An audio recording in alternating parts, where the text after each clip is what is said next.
Naquela cidade, tudo era feito para parecer perfeito. Os eventos eram grandiosos, os convidados impecáveis e até as ruas pareciam mais limpas quando um leilão de prestígio se aproximava. Mas ninguém, absolutamente ninguém, esperava que, naquele dia, uma menina esquecida mudaria tudo. O nome dela era Lina. Ninguém sabia de onde era exatamente, apenas que ela surgia nos horários mais improváveis, geralmente quando o cheiro de pão fresco escapava das padarias. E desaparecia assim que alguém notava sua presença, como naquela manhã abafada, quando um padeiro gritou: "Fora daqui, pestinha!", disse brandindo uma vassoura como quem espanta um animal. Lina fugiu sem olhar para trás, com um pedaço de pão mordido nas mãos pequenas e sujas. Era isso ou fome.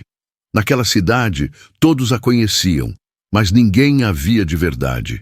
Ela era uma sombra. E em dias como aquele, em que os ricos se reuniam para eventos luxuosos, as sombras não eram bem-vindas. Ela se escondeu entre lençóis estendidos nos becos, como um animal acostumado a sobreviver nos cantos. Quando tudo pareceu calmo, seguiu até o lixão atrás do Teatro Municipal. Ali, entre restos de frutas e papéis engordurados, costumava encontrar algo que a impedisse de dormir com o estômago roncando. Mas naquele dia não encontrou comida, encontrou vozes. "Ouvi dizer que esse cavalo matou um homem", cochichou um dos ajudantes, empurrando uma carroça pesada. "Ah, exagero. É só um selvagem bravo, mas o patrão não quer mais saber. Diz que é perigoso demais", respondeu o outro. Lina se esgueirou entre caixas e madeira velha até conseguir ver. 2 homens tentavam conter um cavalo enorme, negro como carvão, dentro de um reboque de ferro. O animal esbravejava, relinchava, chutava as paredes como se quisesse destruí-las. Seus olhos estavam arregalados de desespero, sangue seco cobria uma das patas. Ele espumava pela boca. "Vai ser leiloado amanhã. Melhor se livrar antes que mate outro", comentou um deles exausto. O garanhão ergueu-se nas patas traseiras, sacudiu as correntes, derrubou um dos homens. O outro pegou uma barra de ferro. "Já deu, monstro!" Lina apertou o pão contra o peito. Quis gritar, mas gritar para quem? Sabia como aquilo terminava. Animais como aquele acabavam em matadouros ou nas mãos de gente pior. Naquela noite, ela dormiu perto de um celeiro abandonado, lugar que já a acolhera antes, quando foi expulsa da igreja por dormir nos bancos. Do canto escuro onde se encolheu, podia ver as luzes do salão se acendendo. A cidade se embelezava, como sempre, mas algo nela se agitava por dentro. Não era fome, nem medo. Era o olhar do cavalo. Não era raiva, era um pedido de socorro. Antes do amanhecer, Lina foi até o curral. O cavalo estava ali, deitado, arfando, correntes no pescoço, o chão duro e sujo. "Oi", sussurrou ela, aproximando-se devagar. O animal abriu os olhos, não se mexeu. Lina avançou em silêncio, passo por passo. "Eu não vou te machucar, juro." Estendeu a mão. Ele tensionou, mas não recuou. O toque foi leve, como o de quem pede permissão. A pele dele era quente, trêmula, sofrida. Foi nesse instante que uma tosse interrompeu. "Você outra vez?", disse o velho tratador com a cara fechada. "Eu só queria ver ele", respondeu Lina, abaixando o olhar. "Esse bicho vai pro leilão. Vai embora. É melhor para você." Mas Lina voltou. E dessa vez, não apenas voltou. Ela foi até o salão principal naquela tarde com a roupa menos rasgada que encontrou no lixo. Andou entre os ricos como uma sombra disfarçada. E foi ali, diante de todos, que a história começou a mudar.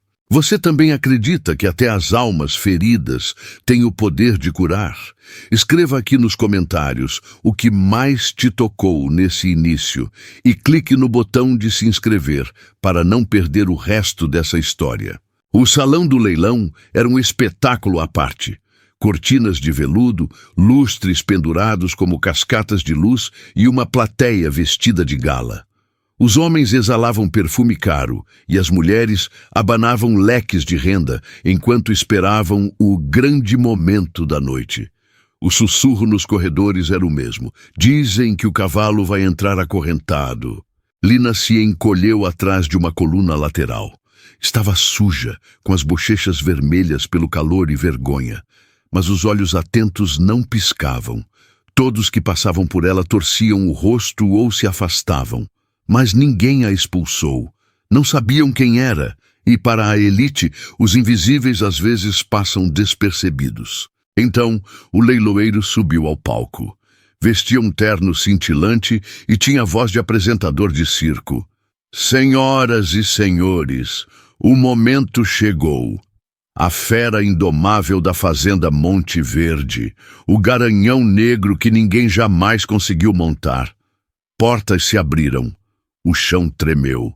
4 homens puxavam um cavalo em desespero. Era ele, o mesmo que Lina viu no reboque. Negro, musculoso, com os olhos em brasa e os cascos faiscando.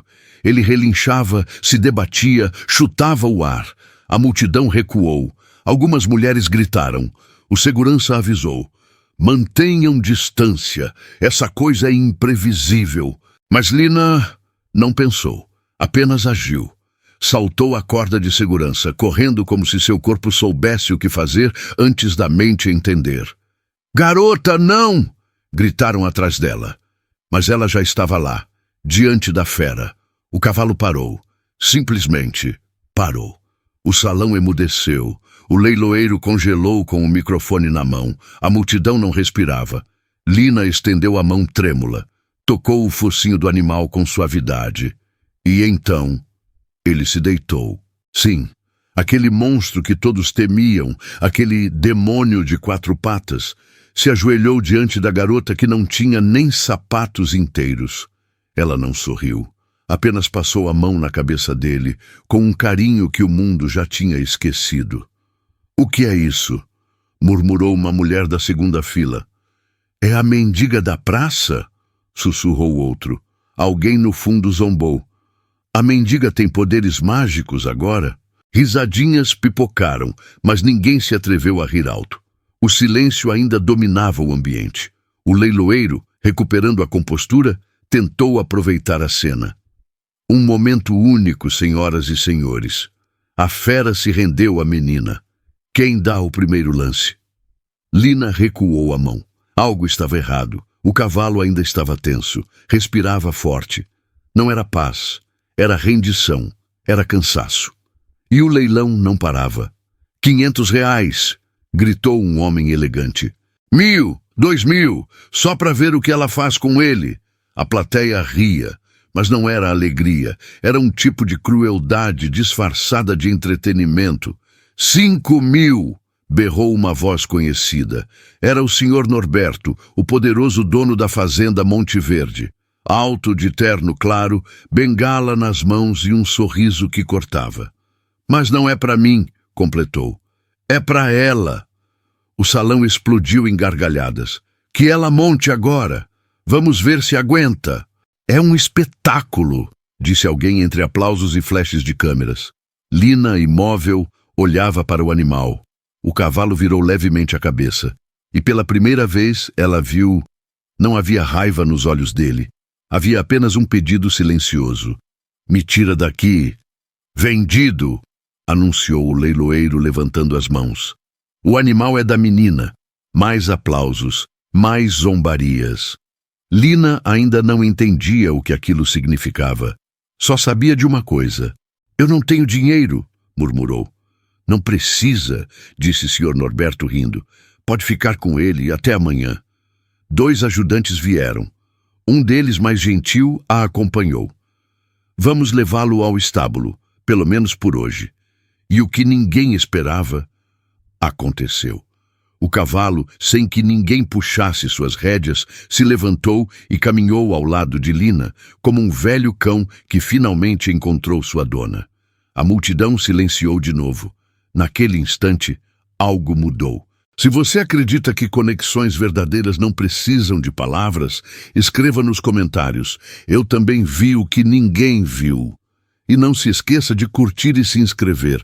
Essa história está só começando. O estábulo improvisado era apenas um galpão velho nos fundos da cidade, com paredes rachadas, cheiro de mofo e janelas quebradas.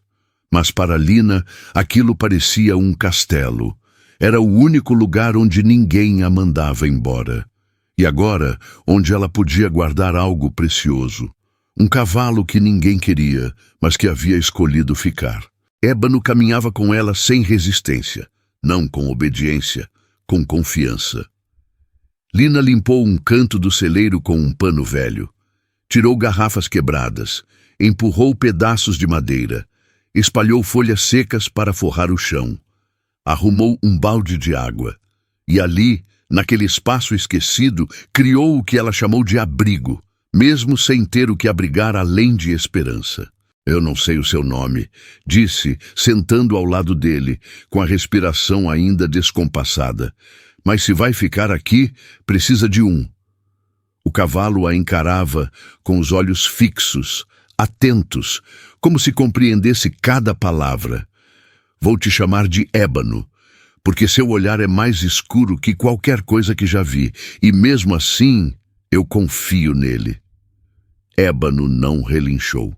Apenas se deitou no canto, lentamente, como quem finalmente pode descansar. Do lado de fora, a cidade ainda ria. A maioria achava que aquilo era uma piada, uma menina suja com um cavalo perigoso. Mas dentro daquele celeiro, entre sombras e poeira, duas almas quebradas começaram a se reconhecer. Enquanto os dias passavam, Lina e Ébano criaram uma rotina. Ela acordava cedo, com o som dos sinos da igreja, e saía em busca de comida. Recolhia cascas de frutas, folhas de repolho, talos de cenoura e, às vezes, pão duro. Carregava tudo em sacolas remendadas e voltava ao celeiro, onde ele a esperava. Alguns comerciantes se negavam a entregar sobras, outros riam dela. Um garoto zombou. "É pro seu novo marido, mendiga." Lina não respondeu. Colocou os restos no balde e voltou para casa. Sim, agora o celeiro era seu lar. Ela alimentava Ébano com cuidado, escovava seus pelos com um pano de algodão e até cantava baixinho enquanto limpava o chão. No início, o cavalo se afastava. Mas, com o tempo, ele começou a se aproximar por vontade própria. Tocava sua mão com o focinho. Se deitava perto. Dormia com o corpo encostado na parede onde ela repousava. Mas nem todos aceitavam essa nova ligação. Sr. Norberto observava tudo de longe, do alto de sua fazenda, com os olhos apertados e a testa franzida. "Ela ainda está viva?" perguntou ao capataz. "Sim, patrão. Dormiu com um animal no celeiro velho e ele não a tocou. Esse cavalo me custou uma fortuna", disse entre os dentes. "Nunca me obedeceu. Por que obedeceria a ela?" "Dizem que ela enfeitiçou ele", respondeu o capataz com um sorriso torto. Norberto não riu. Jogou fora o copo que segurava, apertou a bengala com força e resmungou. "Quero saber tudo o que ela faz. Se sair do celeiro, me avise. E se o povo começar a comentar, que comentem. Logo esquecem." Mas não esqueceram. Na cidade, algo começou a mudar. Os sussurros aumentavam. Primeiro nas padarias, depois nas igrejas e até na feira. "Você viu a garota do cavalo?" diziam. "Aquilo não é normal." Alguns diziam que ela era uma bruxa, outros que tinha um dom, mas havia quem começasse a olhar para Lina com mais respeito. Talvez não fosse loucura, talvez o cavalo só precisasse de alguém que não batesse nele. E Lina era a única que o tratava com gentileza. Ela, por sua vez, não compreendia por que havia sido tão fácil se aproximar de Ébano. No fundo, talvez soubesse. Talvez fosse esse o único dom que ninguém poderia tirar dela: escutar o que os outros ignoravam. Naquela tarde, o velho Otávio, ex-zelo da fazenda Monte Verde, se aproximou do celeiro. Tinha olhos tristes e um cigarro apagado nos lábios. "Cuidei dele antes de todo mundo", disse, sem que ela perguntasse. "Antes dele virar isso, Trouxeram o bicho de longe. Já era arisco, mas pioraram tudo com gritos e pancadas. Lina não respondeu. Apenas abaixou os olhos. Só quero que ele fique bem, sussurrou. Otávio a observou em silêncio por um tempo, depois murmurou. Eu vejo isso. E foi embora, deixando no ar algo que Lina nunca ouvira antes. Respeito. Se você acredita que até as histórias mais partidas merecem um novo começo, escreva aqui. Eu acredito no recomeço. E compartilhe essa história com quem precisa lembrar que bondade ainda transforma. O tempo passava devagar no celeiro, mas Lina não reclamava. Pela primeira vez, sentia que havia algo que dependia dela e que não a rejeitava por ser quem era. Ébano, antes uma fera impossível, agora encostava a cabeça em seu ombro e aceitava seu toque. Não era obediência, era cuidado mútuo.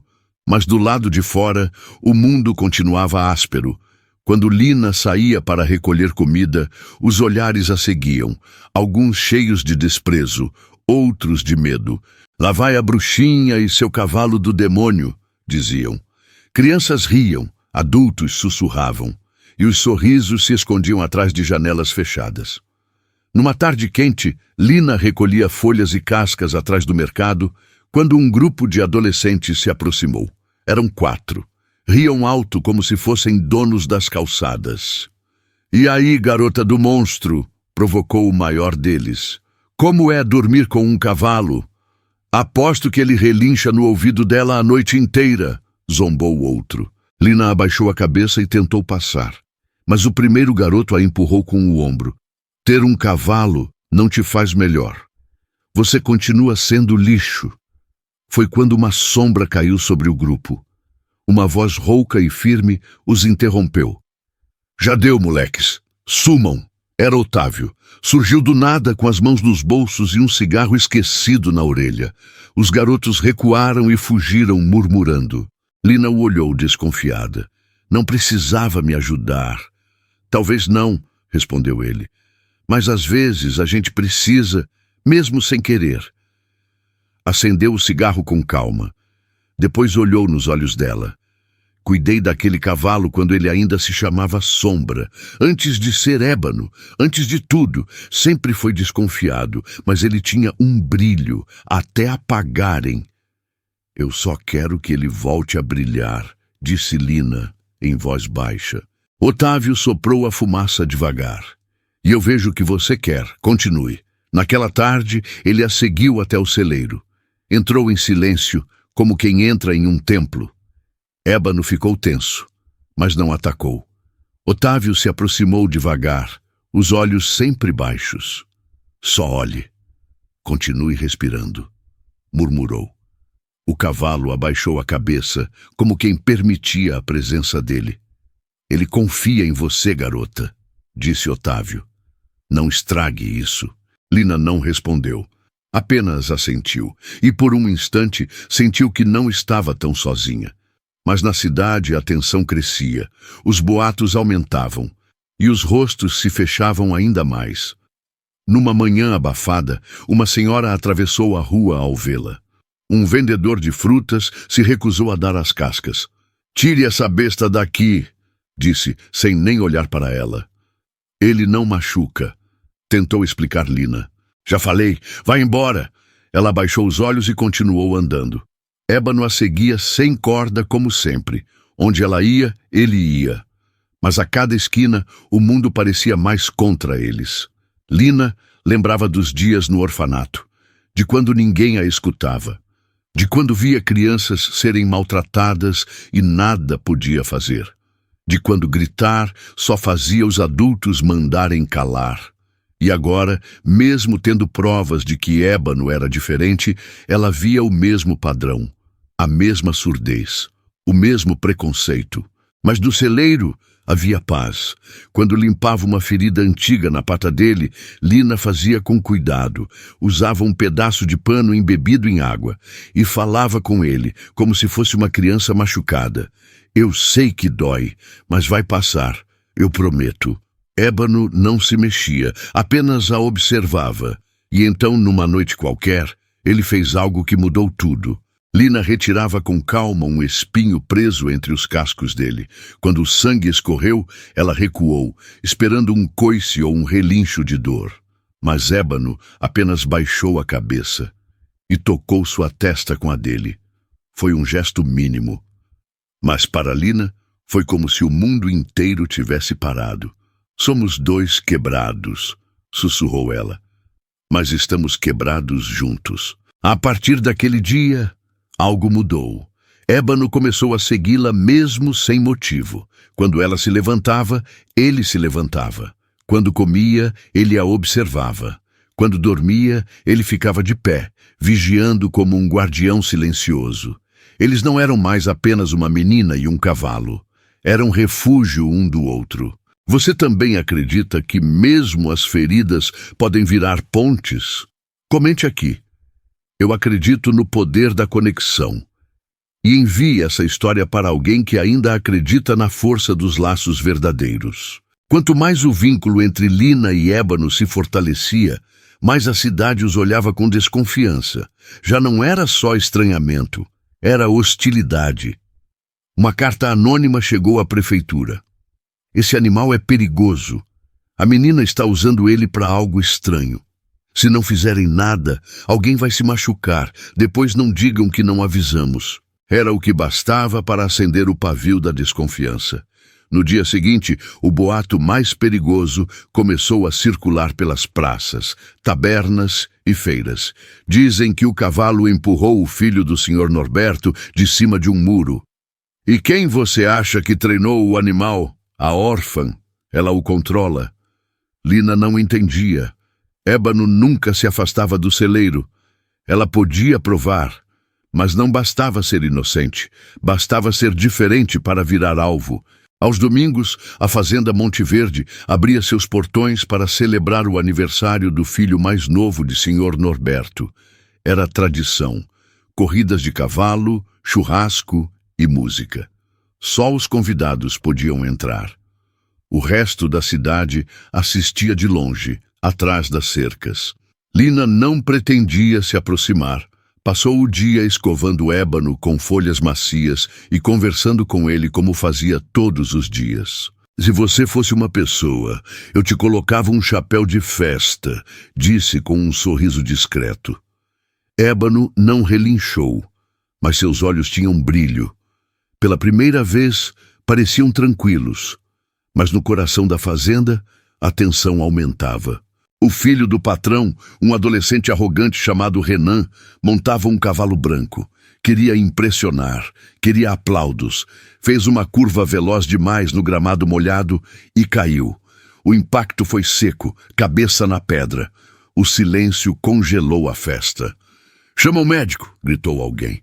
«Ele não se mexe!» desesperou-se uma mulher. A ambulância chegou em minutos. Mas os boatos chegaram antes. Dizem que viram o cavalo preto perto do campo. Aposto que a menina mandou ele assustar o outro. Lina soube da notícia quando uma criança correu até o celeiro com olhos arregalados. Estão dizendo que seu cavalo causou o acidente, que você é culpada. Isso não é verdade, protestou Lina. Ele esteve comigo o dia todo. Não importa. Já disseram que viram ele lá, disse o menino triste. À noite, uma reunião urgente foi convocada na taverna. Não era oficial, mas todos sabiam que era ali que Sr. Norberto tomava decisões. Meu filho está entre a vida e a morte, gritou batendo na mesa. E esse maldito cavalo continua solto. Isso é um escárnio. Eu ouvi dizer que ele foi visto perto da cerca. A menina comanda ele, sim, disseram outros. A multidão concordava. A raiva substituía a razão. Um homem gritou: esse animal não deveria estar vivo. Temos que matá-lo e expulsar a garota. Norberto levantou-se. Seus olhos estavam vermelhos. Se as autoridades não fizerem nada, nós faremos. No celeiro, Lina não dormiu. Sentada com um pedaço de madeira nas mãos, olhava a porta. Ébano andava em círculos, inquieto, como se também sentisse a tensão no ar. Você sente, né? Disse ela. Ébano bufou. bateu o casco no chão. Minutos depois, ouviram passos. Lina se levantou. 3 homens surgiram com lampiões nas mãos. Um segurava um bastão. Viemos ver se o cavalo está aqui, disse o primeiro sem encará-la. Quem mandou vocês? Estamos só checando, por segurança. Ele está aqui, e comigo. A voz de Lina saiu firme, mesmo tremendo por dentro. Eles olharam um para o outro. Depois deram meia volta e sumiram na escuridão. Lina trancou a porta e chorou em silêncio, com Ébano ao seu lado. Ele encostou a cabeça nela, não como fera, mas como amigo. Era a primeira vez que ela percebia. Não era mais só uma menina com um cavalo. Agora era alguém que ousava dizer a verdade. E numa cidade acostumada com silêncio. Isso era perigoso demais. Se você acredita que coragem não é ausência de medo, mas seguir mesmo tremendo, escreva nos comentários: eu não me calo. E envie essa parte para quem precisa lembrar que lutar por justiça tem um preço, mas também um propósito. Naquela tarde abafada, o medo ainda rondava o celeiro. Lina mal havia dormido. Ficou a noite inteira com um pedaço de madeira na mão, vigiando a porta. Mesmo cansada, não fechava os olhos. Do lado de fora, o mundo parecia pronto para atacar.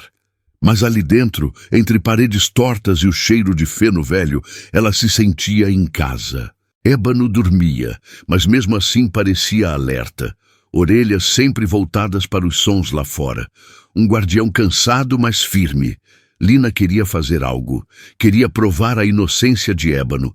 Mas como? Quem acreditaria nela? Era só uma menina sem sobrenome. Uma órfã. Invisível.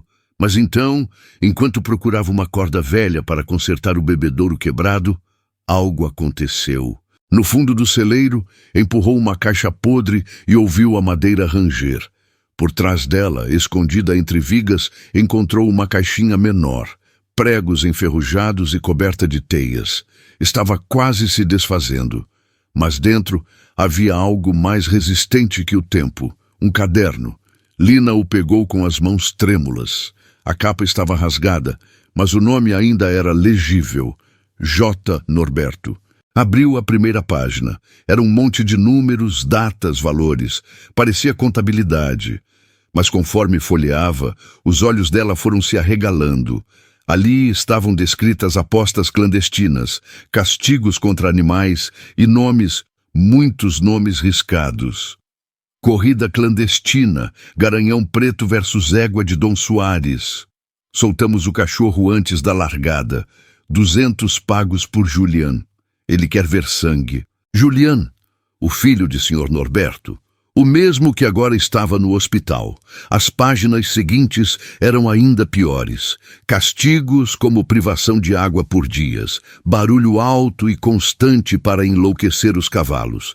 E pior, desenhos, feitos por uma criança. Traços simples, em tinta azul e preta, um cavalo amarrado pelas patas, homens com chicotes, setas indicando os golpes. No canto inferior, uma assinatura infantil. J. Você viu tudo, sussurrou Lina como se falasse com Julian. E desenhou tudo, mas não disse nada. Ela fechou o caderno com força. O nojo era insuportável, o coração doía. Pensou em ir até a prefeitura, mostrar tudo, gritar, acusar. Mas logo imaginou a cena. Sr. Norberto negando tudo, acusando-a de forjar provas. Quem acreditaria nela? Não vão ouvir minha voz, mas talvez alguém ouça meus passos, murmurou. Guardou o caderno numa sacola, amarrou com um pano, colocou dentro da mochila remendada e saiu. A cidade ainda dormia, mas ela não. Lina sabia exatamente aonde ir, a igreja. Padre Augusto era rígido, sério e nunca fora afetuoso com ela, mas às vezes deixava os andarilhos descansarem no átrio. Talvez, só talvez, ele escutasse. Encontrou o padre apagando as velas do altar. Padre, preciso mostrar algo. Não estou para brincadeiras, menina. Isso não é brincadeira, disse, tirando o caderno da mochila. É verdade, e o senhor tem o dever de ouvir. Padre Augusto hesitou, mas aceitou o caderno. Abriu, folheou. A expressão dele mudou com cada página. Onde conseguiu isso? Estava escondido no celeiro. É de Julian. Os desenhos são dele. Eu reconheci a assinatura. O padre fechou o caderno com cuidado. Ficou em silêncio por longos segundos. Isso é sério. Muito sério. Vai me ajudar? Vou pensar. Eu não tenho tempo para pensar.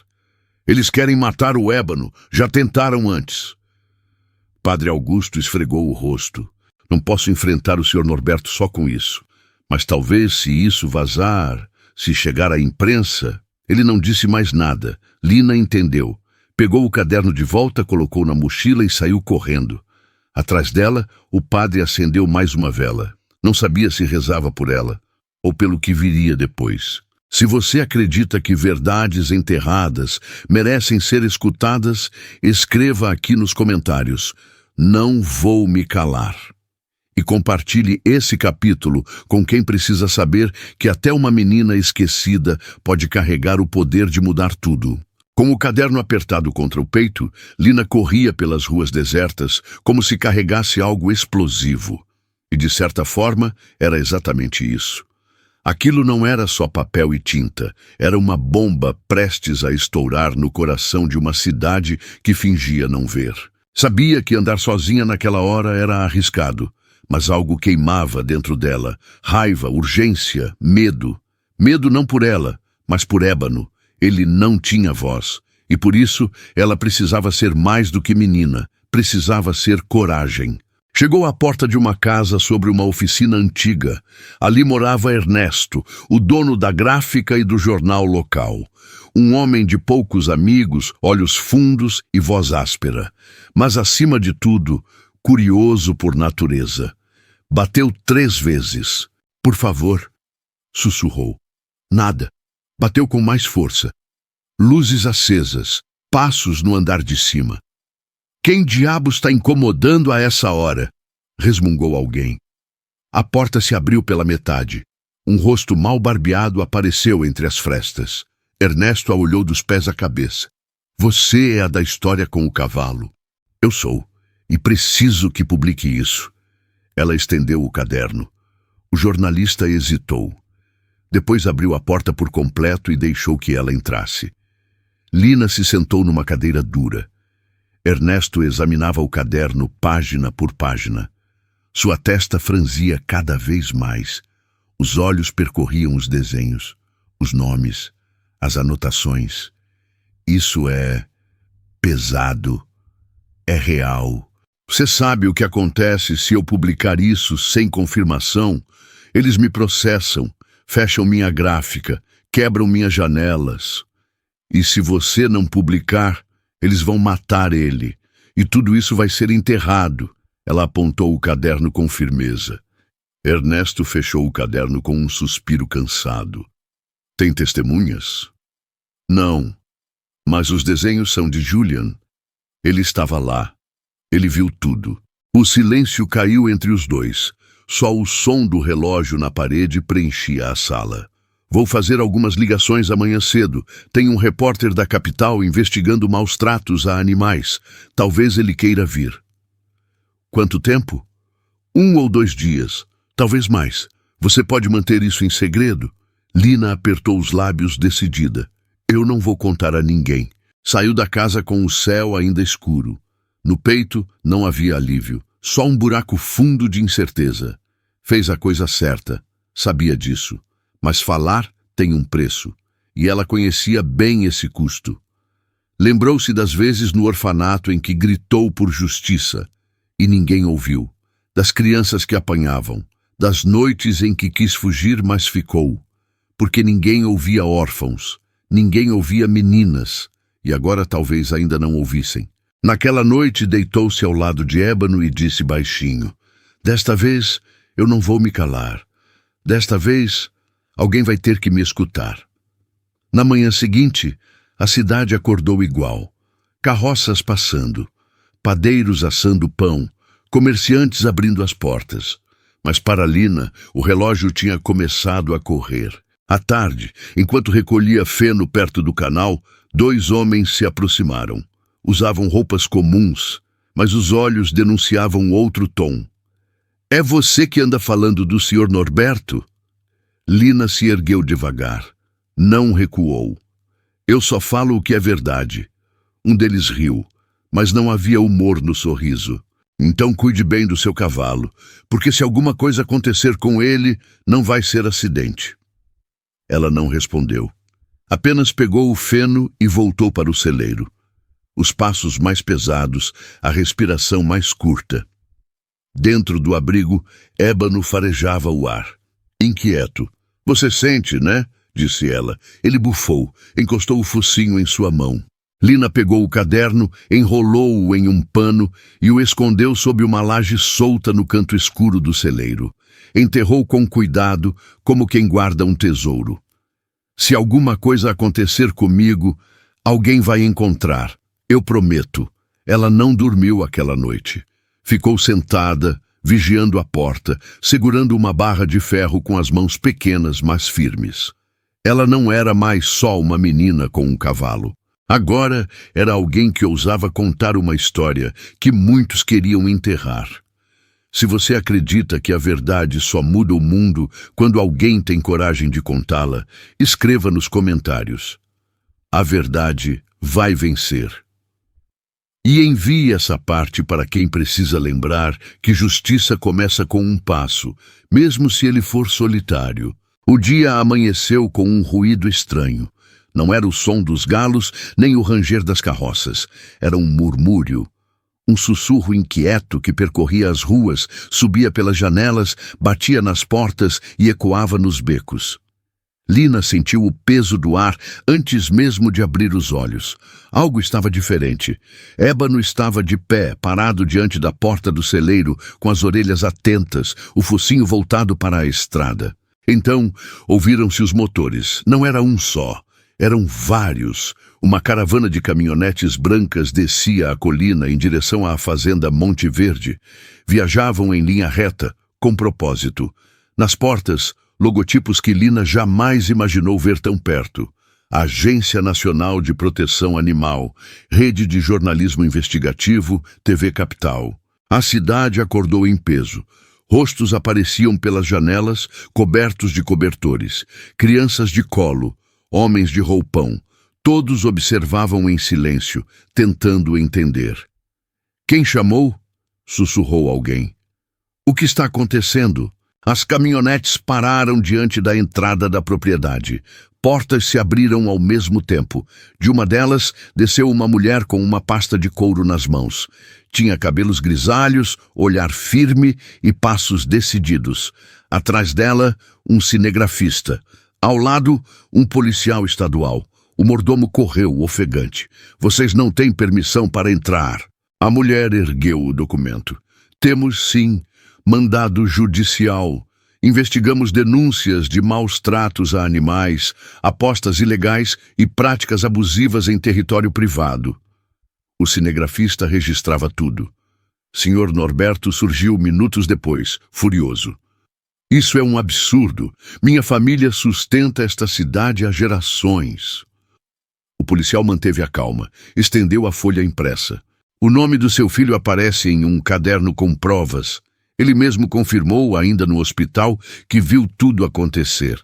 O rosto de Norberto empalideceu. A multidão que começava a se formar do lado de fora não disse uma palavra, mas os olhares estavam em alerta. Alguns já não tinham certeza de nada. Outros começavam a suspeitar de tudo. Será que é verdade o que diziam sobre os cavalos? Ouvi que o cavalo preto não era selvagem. Fizeram ele assim.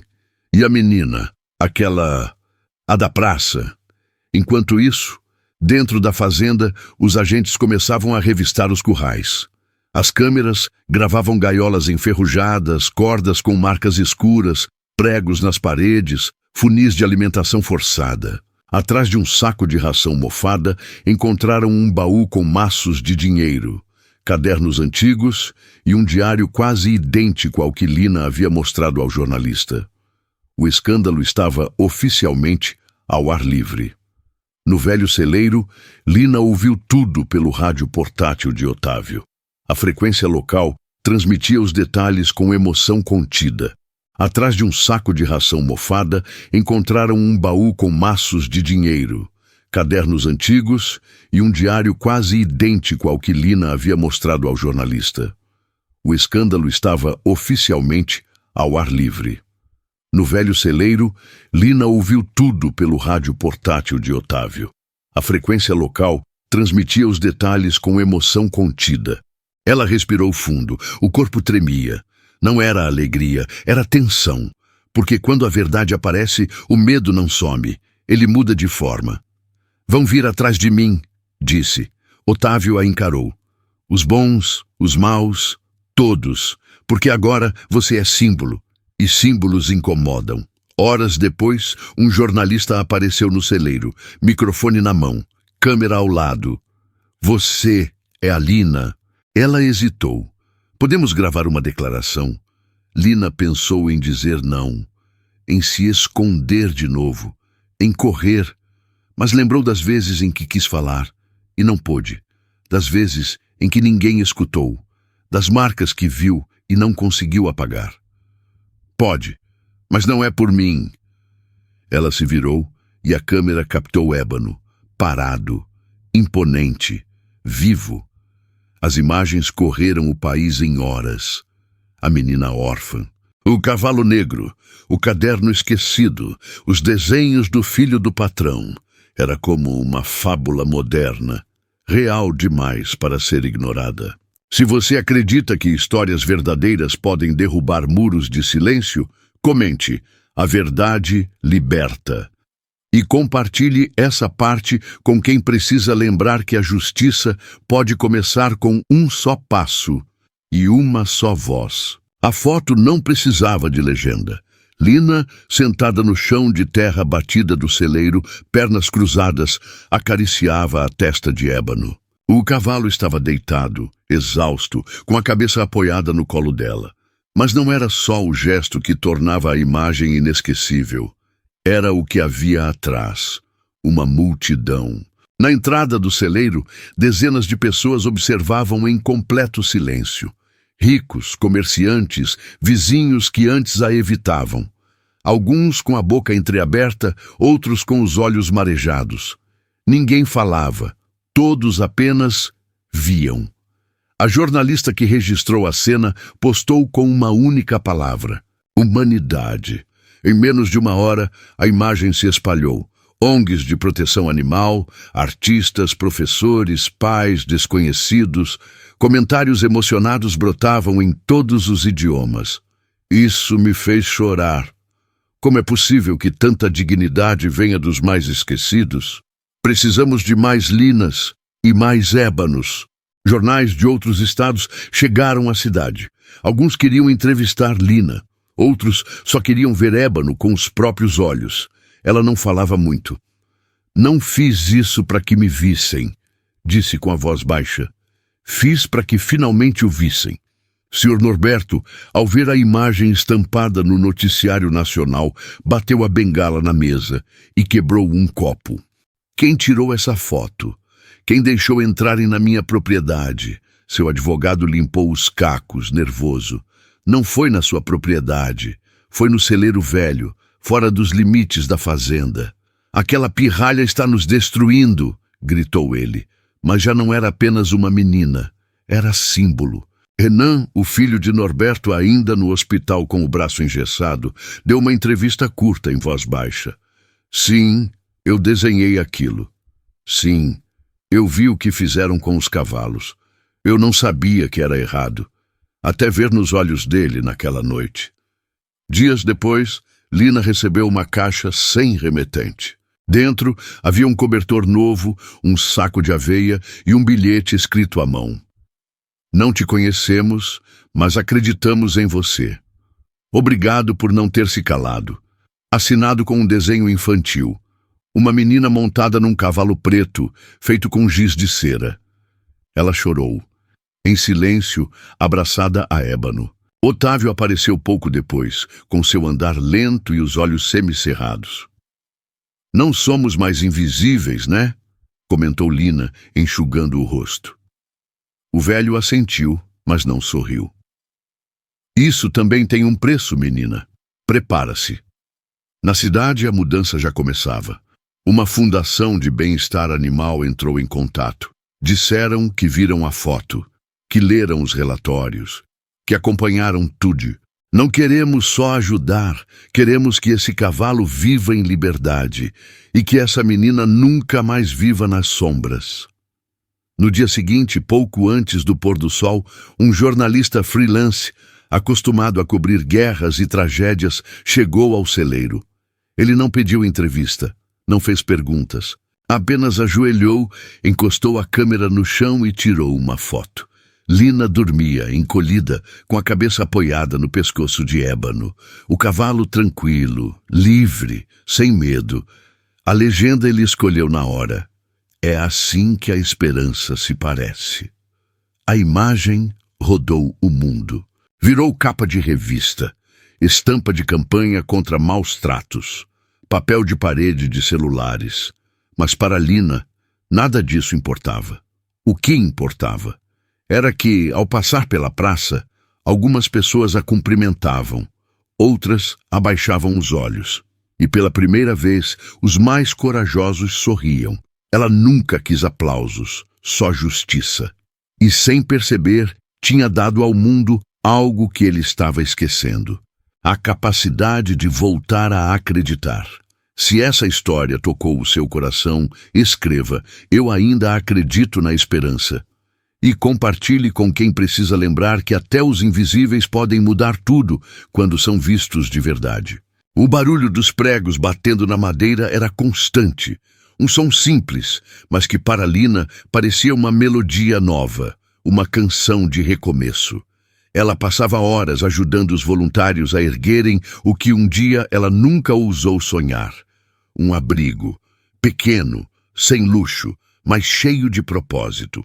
Madeiras firmes, paredes de esperança. Crianças vinham ajudar. Algumas com desenhos, outras com vassouras, outras com flores colhidas na estrada. Nenhuma com medo, nenhuma com vergonha, porque agora havia um lugar onde gente esquecida podia ser lembrada. E tudo começou com um cavalo que ninguém queria e uma menina que ninguém ouvia. Foi numa manhã comum que uma van branca chegou, pintada com as iniciais de uma organização internacional de defesa dos animais. De dentro, desceu uma mulher de passos firmes, cabelos grisalhos e um colar de madeira em forma de cavalo pendurado no pescoço. — Você é Lina? Perguntou ela, com os olhos fixos nos dela. — Sou senhora. Sou Teresa. Dirijo um centro de resgate em outro estado. Mas quando vi sua história, soube que precisava vir pessoalmente. Lina, desconcertada, apenas assentiu. Teresa se aproximou de Ébano, que permaneceu calmo, observando. — Não vim levar ninguém, disse ela com suavidade. Vim propor algo. Na mesma tarde, os voluntários ajudaram a consertar o telhado do celeiro, instalaram novos bebedouros, reforçaram a porta. Trouxeram medicamentos, comida e planos. Espalharam os papéis no chão de terra batida. Teresa apontou para um terreno perto do canal. — Queremos construir um pequeno abrigo aqui, nada grandioso. Um espaço para cavalos feridos e para crianças, como você. Otávio, encostado em uma pedra, soltou uma risada nasal. Agora o mundo virou do avesso, uma garota e um cavalo fundando um lar. Mas ninguém riu. Todos entenderam que não era piada. À noite, Teresa e Lina ficaram sozinhas no celeiro. A mulher abriu uma caixa de madeira. Dentro, fotos antigas. Numa delas, uma menina de uns 10 anos montada num cavalo branco. — Minha filha, disse Teresa. — Lúcia, ela já se foi. Lina não fez perguntas. Desde que ela partiu, eu procurei um motivo para continuar. Quando vi você, vi uma continuação. Não um cavalo, mas você. Tirou da bolsa um envelope. Era um pedido de adoção. Lina segurou como se fosse feito de vidro. Os lábios tremiam.